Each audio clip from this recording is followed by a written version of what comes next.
Thank you, everyone. Thank you, everyone, for coming. As you see, we'll be recording tonight, and I will do better to try and make sure that when they download afterwards, that they do not get corrupted and destroyed.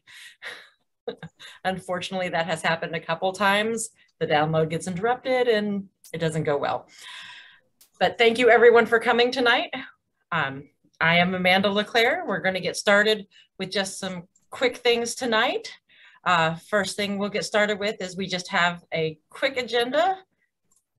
I'll go ahead and share my screen so everyone can see the agenda for this evening.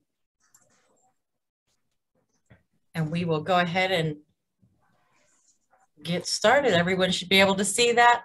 We'll get started with our normal welcomes from our wonderful CEO, and we've got some great information for you tonight. A presentation from Stephanie Romero, who is one of our multi-level troop leaders and a staff member, and of course a couple from our volunteer support team, product, program, and properties, all of those wonderful things to get through tonight. So we'll go ahead and dive right in, and I will turn this right over to our wonderful CEO. Great. Thank you so much, Amanda. Amanda, could you stop sharing your screen just because I like to see people's faces a little bit more? Absolutely. Excellent. Now let me change my view back to gallery so that I can see if people have any questions. As Amanda said, I'm Tricia Miller. I'm the council CEO, and it is my honor to work for all of you. And I want to start off by thanking all of our wonderful volunteers for the work you do every day. I know some of you have been longtime volunteers, and I believe we have some brand new volunteers on the call. So thank you for all that you do. It's been a busy, we're not even halfway through our year yet because we started on October 1st, and it's been a great year so far. Membership is up year to date over last year, which is really good news, but we are still hoping to see a lot more girls participate in Girl Scouting. Camp registrations opened with a bang, and we have quite a few new troops and new volunteers joining our ranks. For that, we are eternally grateful. I know that a lot of you are probably very curious about the cookie season because cookies are well underway. When it's cookie time, often that's the primary thought on many people's minds. And some of you have started hearing some information from other Girl Scout councils. So I want to put that right out there before I get any questions that we are aware that some councils are reporting shortages in their cookies.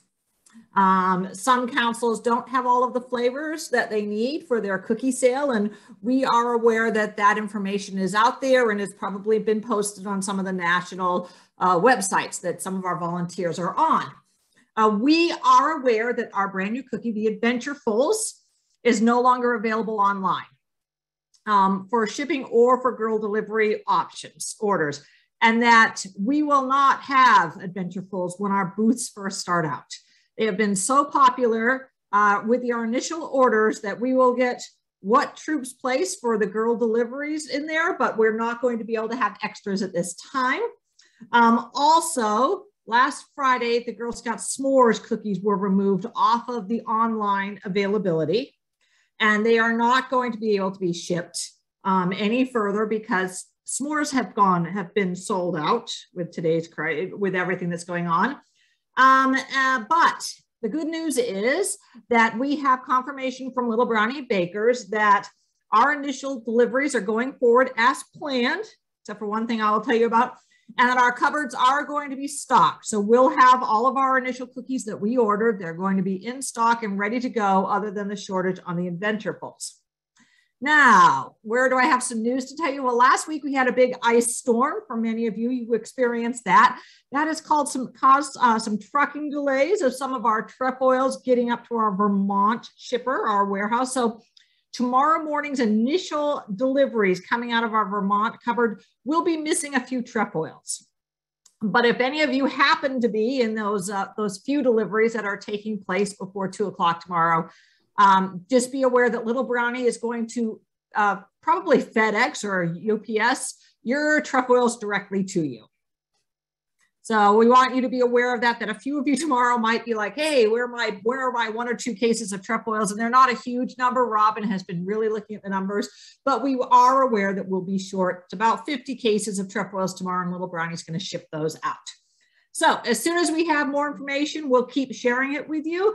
Our crack cookie team, who's on here right now with Robin and Crystal, I don't know if Lauren's on or Sierra, they are watching this very carefully and having constant conversations with the bakery. But we don't want you all to stress about this. So we're trying to be as open and honest and transparent, while also doing our best to ensure that our girls have everything they need. So there's that bit of information. The other thing that I'd like to talk to you about is that the National Council session is going to be taking place next summer. And it is time for councils to submit proposals to our national board saying what we think people would like to talk about or share with the national board. So I'm here to find out since we have some Q&A time, if there are any topics that you think that we should talk about with GSUSA, that they should hear from us as a council or as volunteers. What is it that you'd like to tell our national organization, or that you think our girls want to tell our national organization about? Or is there a change in our constitution you'd like to see? So I'm going to open that up. It's time for some Q&A. Open it up for any of your questions or even your feedback on our national council topics. And for this, we know we have several other of our governance volunteers on here, including our board chair, who's got a great patch behind her, Tara Pact, Peggy Piot, Martha Manley. They're in there as well. So we're going to be great. Also, put your questions into the chat box if you have them, because then staff on the line could also feel free to answer them for everyone. So some of your specific questions on your particular orders, I'm going to let you, I'll let the staff know. So anyway, anyone want to unmute, raise your hand, and have any specific questions? I did see the first one was about whether adventurefuls are coming in with our initial deliveries, and yes, they are. We're getting the initial deliveries out there on the adventurefuls. We just cannot get reorders. So our new cookie is the most popular new cookie ever introduced. So that's something that's really great. And it's twice as popular as any other new cookie that's been introduced, which is why we're a little bit short right now, because demand was so strong. But anyone else have any questions, comments, things that you can think about that you think we should talk about or share with our national organization? I think that you have a hand up, Tricia, for Oh, there it is. Dulcinea. Okay, go ahead. Hi. Nice to see you. It's not about the question that you had, if that's okay. That's okay. I don't know enough to make a suggestion or comment, but I just wanted to comment. I really enjoyed the end of year report that came out. That's not what it's called, but I can't remember now. But it profiled our impact report. Yes. Yeah. Yes. Excellent. I liked how it profiled all the girls with their Gold Award projects. I thought that was really nice for, for the community to see, to help inspire, girls for different ideas, or even just for myself. I did my Gold Award ages ago, and just see what girls are doing now, and, recognizing the donors. And then one of the things that did make me think of, and I don't know if it's just a lack of space or maybe I just haven't noticed it before, but I feel like for the people that are the volunteers that we have, that I feel like I am donating. It's in kind, an in-kind donation of my time and all of my ability to organize and plan and lead and all that. And so I think it would be great to acknowledge, that as well somehow. I mean, I know that we do acknowledge people once, they've been doing this for a number of years, but it's a lot of time and it's a lot to try to balance with a full-time job. And, I just think there's a lot of people that even do way more than I do. And that for people even that are potential donors to see that when they donate $500, like there's all these people that have donated all this, this time and effort to make this whole thing run. And I think that would be really impressive for them to see. This isn't just, I think sometimes they just, people might just think the Girl Scouts are just the maybe 4 or 5 people they know, that are doing it. And there's just so many throughout the, throughout the state. even like a little map with like, you know, the little dots, or I don't know, something that would be like really make them think about like just about what we do and all the other stuff that's not money that we do. Oh, that's excellent. Really like that comment, Dulcinea. And it's funny because in our audited financial report, we actually do include in there the number of volunteer hours that we have or that we've calculated. And it's around 480,000 hours, I believe, that we calculated this year for what our volunteers gave to the girls, based upon the number of troop meetings and how much it takes for you to prepare for a troop meeting, overnights, campouts, and all of that. That's a huge gift. So that's a great thing for the impact report. So I've made a note. I like that, you know, sharing something around it. We kind of change it around a bit every year, but I think it is really important. And it's like I said, it's something that we put in our audited financial statements, the number of hours, because this organization couldn't run without volunteers. Right. And it's funny how many parents don't realize that either. Yeah.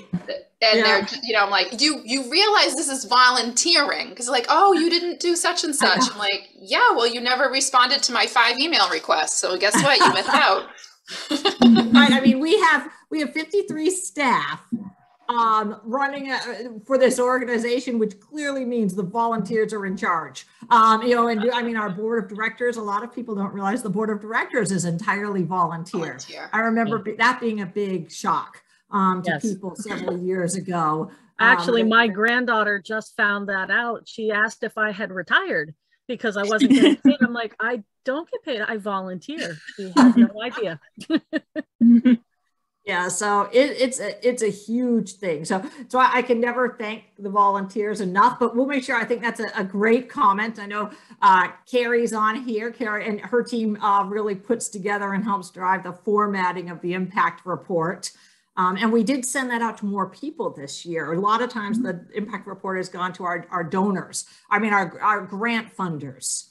Primarily. And this year we wanted to make sure it went to lifetime members and members of the Alumni Association to increase its reach and just to see what type of impact we would have and whether people would like to get that information or not. So if any of you on the call did not receive it and are interested, you could just call customer care and we can send one out to you. We also publish it electronically online, but it takes a little bit of more time to get it up online. So it's really nice feedback. We appreciate that.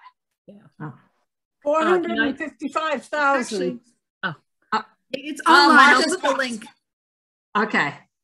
Yeah. So, and Martha's found just how many volunteer hours. Martha is the chair of our audit committee. So it's no surprise to me that if someone's pulling up our audited financial statements, that it would be Martha Manley. So thanks, Martha, for 455,451 hours. And those are only the ones that we managed to keep track of. And I can guarantee you that's a lot more than that. Yeah. Yes. Yeah. Because it's hard because we don't have things like volunteers going on trips.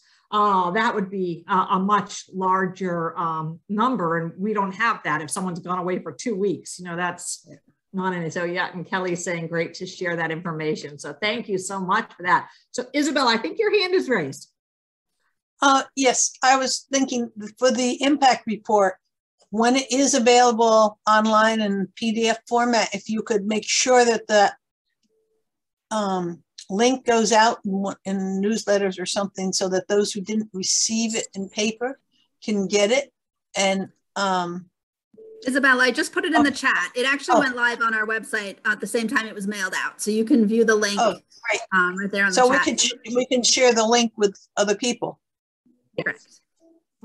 Yeah, and it does contain our audited financials, the summary, so that that is public knowledge as well, how we have done financially over the course of the past year, which is one of the prime reasons we publish that report is so the general public is aware of how we're doing financially, because as a nonprofit, we need to make that information public. Tricia, I just want to throw out there to also say that in my former operational duties with Girl Scouts, I was a member of the Adult Recognition Committee, and I don't think that we recognize each other and celebrate the work that we do as volunteers. So I highly recommend checking out our, newfound treasure awards or our thanks badges or our honor pins. There are other ways that we can celebrate what we are doing and get that out into the community as well, and recognize volunteers that are really giving so much. And again, I would love to see that program build, because I don't think we celebrate that as not enough as we could. So I highly recommend it. Excellent. Thank you for that, Tara. That's great comments as well. Not to mention Volunteer of the Month. We're always looking for folks to be nominated for that as well, to recognize the efforts of our volunteers. And Carrie is posting the link to our volunteer recognitions. I will tell you that is something that we are always seeking nominations for. A problem with Girl Scouting is we don't toot our own horns enough. And that's true for our Girl Scouts. It's why a lot of people don't even know about the Gold Award, because we don't talk about it enough. And it's true about recognizing each other. And what you do is absolutely amazing. If you think about it, a Girl Scout volunteer probably gives 100 times the volunteer hours of a traditional volunteer in this country. Just what you do, what you give, your passion, it's absolutely amazing. And just speaking of something absolutely amazing, I do want to make sure you are all as proud as we are of the Electric Llamas. And who are the Electric Llamas, you might ask? They are one of our robotics teams. So we have girl robotics teams. This girls robotics team of 13 and 14-year-olds out of the Wolfboro, New Hampshire area has come in first in the state of New Hampshire for the robotics competitions. And they are going to the national competition, providing we can help them get there. But it's really exciting to see that these girls have competed against the top schools in the states and have come out on top as a group. And they have done it as part of their troop activities. And for their project, where they had to be creative and solve an issue, they created a navigational system specifically for truckers, which they hope to be able to. They had to do an advertisement, they had to work with truckers and make this system work. And it's really amazing and impressive what they've done. So keep an eye out for information on the Electric Llamas. And we're hoping in April that they're getting to Houston and we're going to see them up on the national stage, really showcasing what Girl Scouts and girls working together, really living the promise in law and being a team can do. So it's very exciting. We're so exciting for them. Yeah. So, I don't think their team captains are on here, their team mentors, I should say, but kudos to them. They've been working together for 6 years, and that's very exciting news. So anyone else have any questions or comments for me? And yes, Deb Drake, what a wonderful question. You can make a donation. If you make a donation to the council, you can do it online or by mail to the council office and just put for the Electric Llamas, if you'd like there, right in that line. You're on a memo line and we will make sure that the funding gets to them. They need about $9,000 for this trip. And they have 2 months in which to earn it. So we are all out trying to help them with some funding and looking for grants or other donors, but any support is very welcome. If you know someone in your community, please let us know. Or if you yourself would like to support these great efforts, you can make a note specifically in there and we'll make sure that the funds are used for this program. So thank you, Deb. Great question. Love your philanthropy. Okay, well, with that, my 20 minutes are up. So I'm going to turn this right over to Stephanie, and I'll be on at the end if anyone has any questions as well. And Corinne, I'll read your question in the comments. So thanks so much. Hi, everyone. So let me get Stephanie's slides up real quick. It's going to take me just a minute. You'll have to excuse me.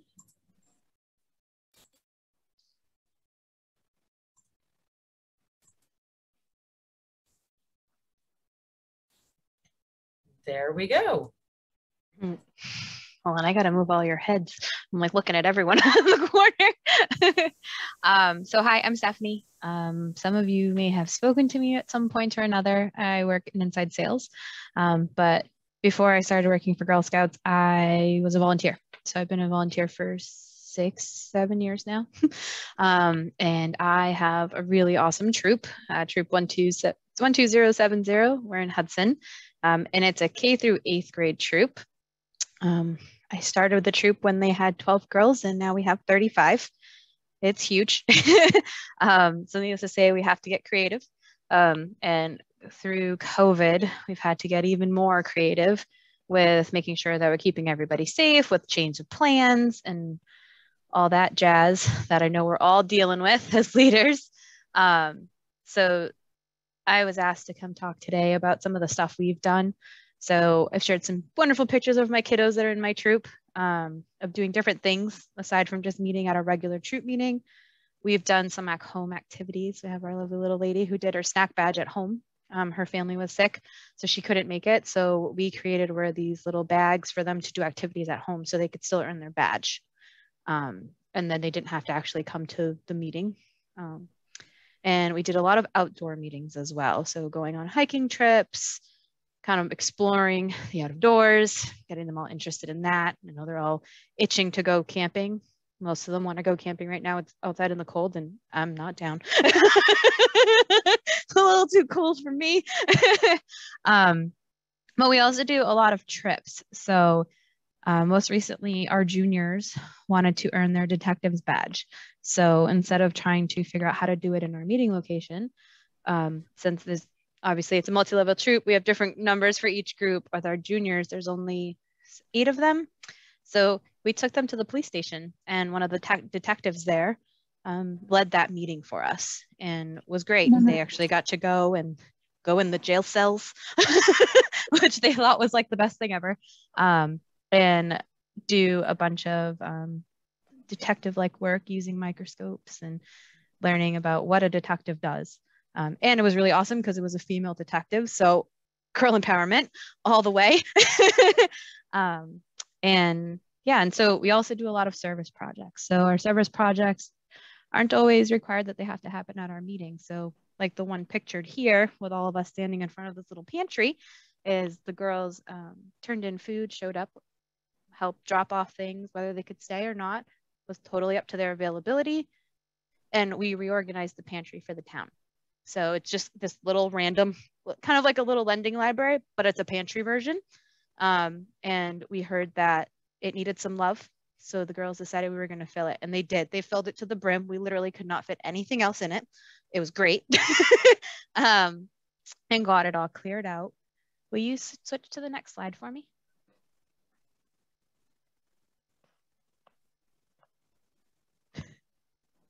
And then aside from that, when we need to really hunker down a little bit more, which we've had to do very recently because my family got sick, 2 of my other leaders got sick, so there wasn't enough of us to actually go to a meeting to be able to host it for all those kids. So we switched to virtual. Council is awesome and has these Zoom licenses that are available to all of the troops. If you are in need of one, please contact customer care. They'll get you guys all set up, and you'll be able to utilize Zoom for your troop. So we keep the activity super simple. Yes, thank you, Carrie. They are free of charge. So you guys can just call customer care. We'll get you guys all set up with that. These are pictures of what my daisies were doing. And I think they're like probably the hardest ones to keep engaged because they're, 5 and 6 years old. And so a lot of the things that they were working on were things that were very simple. So this one was part of their petals. They were learning what all the different petals meant. And they made a cute little keychain. And breaks are super important for them. So to make it go well, giving them lots of movement breaks. We do that in our regular meetings too, for all the levels, because they all need a break. They can't just sit there and do work all day long. It's not school. So we give them lots of breaks, potty breaks, especially when they're that little. And we shorten the meeting times a little bit. So normally my troop meets for an hour and a half. And these meetings are usually like 45 minutes to an hour. That way they're not sitting there in front of a computer for so long, and they still get to do the activities. A lot of the stuff, what we do is what I talked about earlier, the blizzard bags, kind of like what school does, and we'll set them up and parents can come and grab them from us, or if we're available to do so, we'll drop it off to them. I really prefer that they come and grab them for me because there's a lot more kids than there are of me. And it'll have everything that they need to complete their badge. And a lot of the stuff that we do ask them to utilize are stuff that they have around their house. So a lot of recyclables, things that they already have lying around. So they don't have to, parents don't have to buy anything. The troop isn't having to purchase a whole bunch of stuff, and keep making it fun. So they still get to see each other, still get to interact, and still get Girl Scouts, which is what's most important to them. Yeah, so that's my whole thing for tonight. Hopefully it's helpful. If anybody has any questions, feel free to ask. Thank you, Stephanie. And I'm going to go back a few slides here for just a second, and I'm going to do some quick introductions for everyone tonight. So one of the groups that doesn't get introduced very often, that you don't see on here right now because they're out and about, and tonight they're in various different towns throughout the council, is our recruitment team.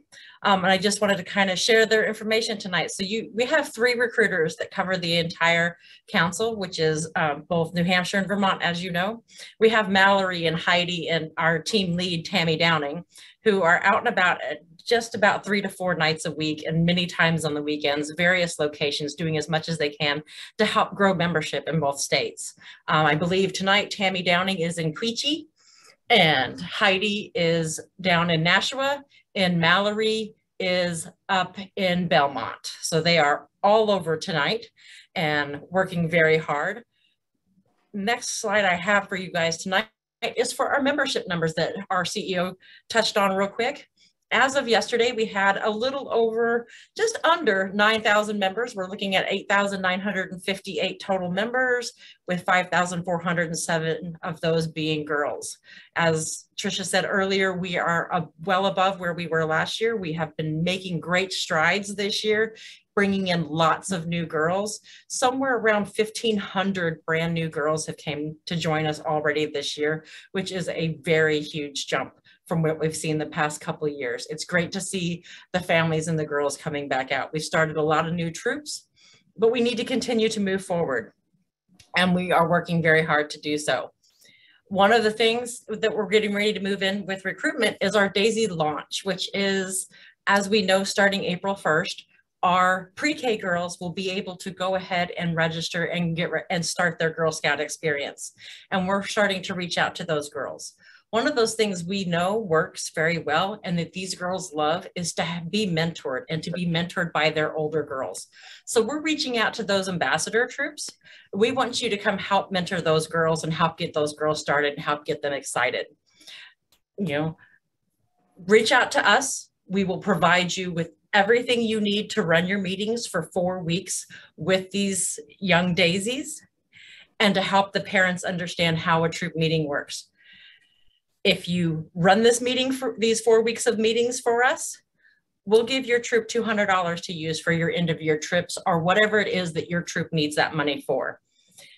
We'll even come to your last meeting and help make sure that everyone has everything they need on that last meeting. If you're interested, please reach out to us, let us know, so we can go ahead and help get you started. I'm going to jump around a little bit again, and I believe that our next person tonight is going to be Amanda Powell from Volunteer Support. Hi, everybody. Thank you, Amanda. So I'm just going to talk for a few minutes today, not directly about volunteering activities, but something that's important to do as volunteers for yourself and also for your girls. So if you could switch to the next slide. Oh, you can switch to that one. You don't need that one today. Thank you. So I just wanted to take a couple of minutes just to talk really quick about self-care. As Stephanie was talking, I really like what she said about giving the girls a chance to take a break and have a movement break. That's so, so important. And it's important for us as adults and as volunteers as well. We have a lot going on in our lives. We have a whole lot that we're juggling. It's freezing cold outside. It takes me half an hour to ship my car free of ice every morning. I know the self-care is definitely a necessity right now. So what I have here are just 2 quick slides. I'm going to walk you through a self-care activity and a mindfulness activity. I do have a full training available on self-care. It would take about like half an hour, 40 minutes to run through that. I'd be happy to book a time to do that with a community or to do that with a couple of troops. Or if you would like to see the slide deck, we can send that over to you as well. It just has a bunch of different ways that you can practice mindfulness, practice self-care, because it's so important to make time for that. As we were talking about earlier, we volunteer so many hours. There's so much that everybody does. And it's important to take care of yourself first so you can do all that wonderful give back. One of my favorite really easy ways to take a moment, recenter, is to do this 8-4-7 breathing exercise. What I like about this one, you can do it anywhere. It can take you, 30 seconds to do it. You can take a couple of minutes. It's great to do with your troop. It's really easy. So you breathe in for 8 seconds, you hold that breath for 4 seconds, and then you let that breath out for 7 seconds. What that does is that is part of the mind-body connection. So you may notice sometimes that when you're feeling stressed out, you're going to feel a certain way in your body. You may be feeling tense, you may be feeling like hot in the face. And if you can slow your breathing down, that's going to tell your mind that it's okay to let go and relax. So if you'll indulge me for just a moment, I'm going to count you through doing just 1 cycle of this breathing. So take a moment and get yourself feeling nice and comfortable in your seat. So you're going to breathe in 1, 2, 3, 4, 5, 6, 7, 8. I think I did that backwards. That's fine. Going to hold that breath. It works any direction you take it. And then you're going to let that breath out. So just being mindful, focusing on the way it feels to fill your lungs with air, holding that there, letting yourself feel nice and centered, and let go of that breath and let go of some of that tension. It's going to go a long way towards helping you feel centered. I know I'll be doing some nice mindful breathing in my car before I pick up the cookies for my troop this weekend, just to keep myself centered and ready to move all those boxes, because we got quite a few to move. Amanda, if you can go to the next slide. This technique is one that I really love, and it's one that's really accessible, that again, you can do for yourself, you can do at a service unit meeting, and it's a really good one to do with your girls. It's really quick and easy. The best part about this one is you don't need any special tools or equipment. This can also be easily adapted if you have any kids in your troop that have any particular disabilities that would make this hard for them to do one of these. The basics for this is the 5-4-3-2-1 coping technique. And this is try to refocus your mind in a stressful moment. So this would be, to me, a good one to do if, like, say, your troop meets right after school, the girls just had their snack, they're all geared up, they're having a hard time getting focused. This is a great one to do because you can call them to order with your Girl Scout signal, get them nice and quiet, and then say, okay, I want everyone to look around and make note of 5 things you can see. So if I do that right here, I can see the decorations on my wall, my dog is laying on the bed, I can see a lamp, I have a purse, and I have a sweater over there. So that's just 5 things that I can see around me. The next thing you're going to do is acknowledge 4 things you can touch around you.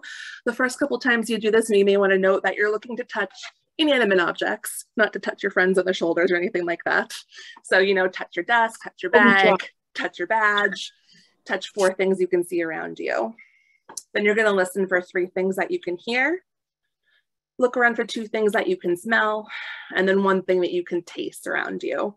It's great that you do that one last because that one's often the hardest, and you're going to have to slow down to kind of really focus in, pay attention, really get yourself centered in your body. Then you can loop that back in, take a nice big breath again, and get yourself ready to go with your meeting. So again, these were just 2 really quick, like, mindfulness self-care activities. And if you would like to have a copy of the slide deck for the full training, let me know, we can make that happen. Or you can reach out to customer care if you'd like to have this training presented for your community. Thank you. Thank you, Amanda. And I think next up is going to be our programs and property team. Hi, everyone. Thank you. Can you change that next slide? Well, look, I think it's the slide of our team. Great. So here's our team in program and properties, and I'm Karen Martin. I'm the director of program and properties. And I just want to say, I just can't help smiling at the chat. I'm so excited to see so much support for the Electric Llamas. This troop of girls has been working with robotics for about 6 years now. They have so much to talk about that they've gotten from being part of the robotics team. They talk about one of the older girls has talked about her future career is in architecture. One of the projects had to do with finding spaces that were abandoned and reusing them somehow. That was one of the tasks for the robotics team one year. Because of that, she discovered a love of architecture. They're refurbishing a building in their town because of this project that happened through robotics. So we're just so excited to see all of the things that they've accomplished. And it is really notable that the girls won the state competition because of the things they did through Girl Scouts, because of their teamwork, because of their communication, because of how they interacted with each other. So when it came down to naming a statewide champion, there were 2 teams, and they were told this by the judges. The 2 teams both had all of the skills, all of the ability. Their robots did everything they were supposed to do. Their presentations were on point. But what came down to it and made their team the winner was how they treated each other. And so I'm just so excited to see so much support for them. They're so excited to go to Texas, and they're absolutely just flabbergasted. They can't believe it. They had a plan for winning every part of the competition, but not the overall. When they won the overall competition, they were just shocked beyond belief. And so even I went and talked with them yesterday, brought them some extra robotics parts to help them figure out pieces for their robot and get their travel organized. And they're just so excited about it, and so excited, and they still are just having this disbelief, right? So every single thing that we can do to help them, I'm just so committed to, and I'm so excited to see them be able to go to Texas and compete in Worlds. A couple other robotics things we had already planned. That in April, we were having badge blasts, and they are based on robotics. So we'll be doing those robotics badges. So if you have girls who are interested in robotics, a couple of interesting things, the badge blasts will be happening April 1st in Portsmouth and April 2nd in Rutland. They're available to be registered for right now if your troops want to join for the badge blast. The Electric Llamas have committed to come to the badge blasts and demonstrate their robots and show some of the things that they've done, talk about their financial planning, because part of their presentation is also the financial plan for supporting their team and also supporting their project. So as Trisha talked about, it's an app that helps navigation, especially for truck drivers. And so having a financial plan to support that as well. So we're really excited about that. And then we've just discovered that while the Electric Llamas are competing in Houston, we'll be able to have a watch party. So we'll be able to actually watch them competing in Houston while they're there competing in the Worlds. So we're really excited about those events. So we hope you can join us for that. Those things. In terms of properties, so you see our property staff here. We are working on a very big project to remove dangerous trees from our properties. So we've had in the past few years some trees fall on the pavilion at Seawood. They fell on the Pixie Cabin at Twin Hills. So we're trying to prevent that. So currently we have some tree work that's happening on the properties. Those of you who are using Camp Seawood as your cookie cupboard, you will definitely notice the tree in front of the roost has been removed. It's currently all stacked up in front of the roost, but it does make a huge difference in how the roost looks. That tree was about 3 times taller than the building. It was even bigger than I thought it was when we started taking that down. So in collaboration with taking trees down that are a danger, we're also going to be promoting tree replacement. So the tree promise, that's part of what GSUSA is doing. GSUSA is committed to planting 5 million trees in 5 years. So you'll be seeing some tree promise programs. We have a tree promise patch program that you can register for. And we're going to start working with our properties to have some long-term planning for our trees. So we are taking down some trees at Twin Hills this week as well around the pavilion. And we'll be working at Kettleford to remove some of the trees that are there that are too close to buildings and too much of a danger. So we're working for that. And yes, very much. Thank you, Kelly, for pointing out that we do have a very generous donor who's helping to fund this project. It costs about $1,000 a tree to take the big trees down. And if you saw how big they were and the big crane that they used, you'd understand why. But it is a project that's happening. So same sort of thing if you're planning to use a property, you may have gotten a notice from us just to let you know that the tree removal company may be out there, not to play on the piles of trees, that sort of thing, just for your own safety. So can you go to the next slide, please? Good. So upcoming programs, I wanted to take a minute and really highlight the programs that are coming up for Girl Scout Week.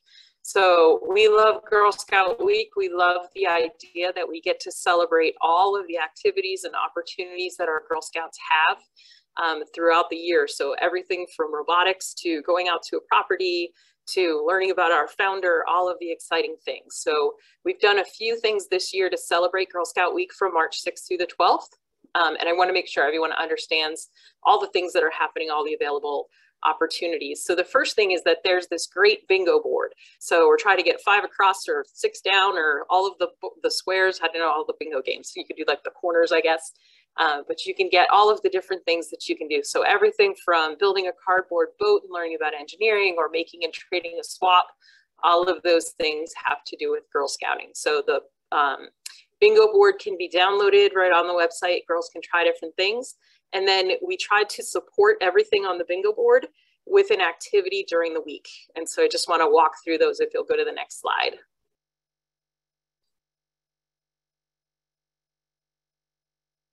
The next slide, yeah, there we go. Good. So part of Girl Scout Week is also celebration of faith. So through the week and actually starting next week, we're going to work on the My Promise, My Faith pin. So it's online now and girls can join and then work on that My Promise, My Faith pin. But also we've invited over 500 faith organizations throughout our 2-state jurisdiction to participate in faith celebrations. So Isabel, thank you so much for sharing the Girl Scout Shabbat. On Friday, March 12th, or March 11th rather, it'll be in Derry. And so that will be available for our girls who want to participate. And they can look at all of the other opportunities that will be coming. So we'll be highlighting some of those other faith celebrations through the weeks that are coming. And then the week starts with what we call Girl Scout Sunday. On Monday, we're going to focus on Girl Scout ways. So we want to have a focus on s'mores, of course, because that's such a big part of what we do. And Monday night, we'll have a virtual sing-along event where we'll learn about Girl Scout traditions and also about swaps. We really want to focus on swaps for Girl Scout Week and have our Girl Scouts really show up with each other and trade swaps. On the 8th, we're going to do STEM. So there's a cardboard boat challenge that we can do. That is a video that we can watch. There's also the Math and Nature badge, which will be offered at Seawood and Twin Hills. And then we have a virtual engineering challenge in the evening. So all of these events are online. You can sign up for them right now, but they all go along with the bingo board so that we can promote all of those. Can we move to the next part of the week? On Wednesday, we're asking Girl Scouts to wear their Girl Scout uniforms and pins so that we can support and show that we're Girl Scouts and unified as a group. There's a Girl Scout flag ceremony video for girls who want to see a Girl Scout flag ceremony. We'll have a list of Better Than You Found It service projects, and we also will be running those at Seawood and Twin Hills as well. And then that evening, we're going to take the lead with Girls Rock the Capitol. So our older Girl Scouts who are legislative interns this year are going to lead a program in the evening for our older girls, for I think it's girls 4th grade and older, to talk about civic engagement, getting involved, advocating, all of those exciting things that they can do to make a difference. On the 10th, we're going to do outdoors. So there's an alphabet hike video. We're offering snowshoe or hiking, depending on which weather we have, on our properties at Seawood and Twin Hills. And then the astronomy club. Our older girls have an astronomy club, and they'll be offering a virtual stargazing program that evening that everyone can join. And then change the slide. Finally, we have Friday's Girl Scout Juma. So that's participating in another faith celebration with our Muslim community sisters. And then, of course, the My Promise, My Faith pin. And then Saturday, March 12th. So we have Shabbat on the 11th. We have other Sabbath on the 12th. The Girl Scout birthday for 110 years of Girl Scouting is also happening on March 12th. So we're going to have 2 celebrations, one in Bedford and one in Williston at the offices. Just really quick opportunities for girls to come, share swaps that they made. So if you went to the Monday virtual session and learned about swaps and made them that week, you can trade with other Girl Scouts on Saturday. And then we'll be decorating and eating cupcakes for the birthday. Of course, the My Promise, My Faith pin. And then if you can't join us in person, we'll have 110th birthday baking a cake online and competing at Juliet Gordon-Low and Girl Scout Trivia. So we have, it should be the 110th birthday, but the 110th is an online event too. And if you don't know what a swap is already, it's special whatchamacallits appropriately placed. Someone might have to help me with affectionately placed somewhere. Affectionately placed. That's what it is. Look, it's a swap. It's a swap. And so our girls make them. I have one. I don't know if you can see it on my camera. It's a little Girl Scout square knot. So girls make them and they trade them. And so it's a way to either promote your troop or promote something that you're working on. Mine's usually about making new friends at camp or making new friends at Girl Scouts. And so all of those things. So there's, yes, also lots of Girl Scout cookie booth things happening that week as well. But we hope that Girl Scout Week is a huge event when everyone finds something that they love to do in Girl Scouts. So I think that's it for me. Thanks, Dulcinea. Thank you, Karen. Next, I have a slide for product program, if they have anything. If not, we'll go out to the breakout rooms. We would be happy to have people in our breakout rooms join us, and we can chat with whatever questions they have. Awesome. So I'm going to stop sharing here for a minute.